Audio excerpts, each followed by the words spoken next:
Key vocabulary for the office. Let's start with some basic vocabulary that you will encounter daily at work. Das Büro. Office. Der Kollege. Die Kollegin. Colleague. Der Chef. Die Chefin. Boss. Die Besprechung. Meeting. Der Termin. Appointment.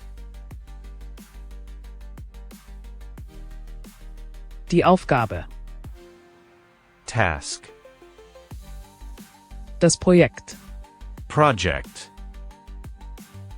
Der Schreibtisch. Desk. Der Drucker. Printer. Die E-Mail. Email. Das Telefon. Telephone. Der Bürobedarf. Office supplies. Das Dokument. Document. Die Unterschrift. Signature. More specialized vocabulary.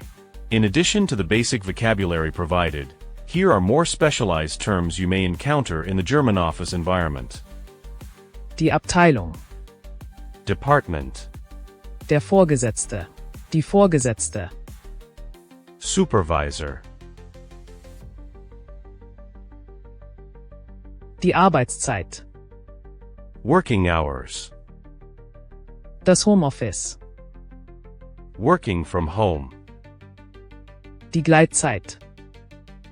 Flexible working hours. Das Protokoll. Meeting minutes. Die Frist. Deadline. Der Vertrag. Contract. Die Gehaltserhöhung. Salary increase. Die Beförderung. Promotion. Essential phrases for work and the office. Here are some common phrases that you might use or hear in a German office environment. Starting the day. Guten Morgen. Good morning.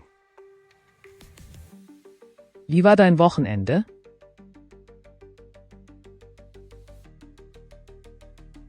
How was your weekend? Ich hoffe, du hattest eine gute Anreise. I hope you had a good commute.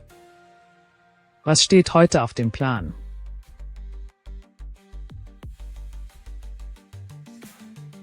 What's on the agenda for today? Können wir uns kurz besprechen?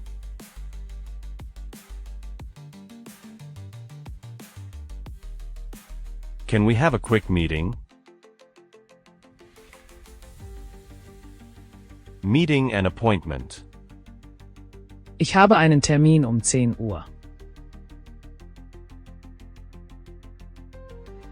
I have an appointment at 10 a.m. Wann haben wir die nächste Besprechung? When do we have the next meeting? Können wir das Meeting auf morgen verschieben? Can we reschedule the meeting for tomorrow?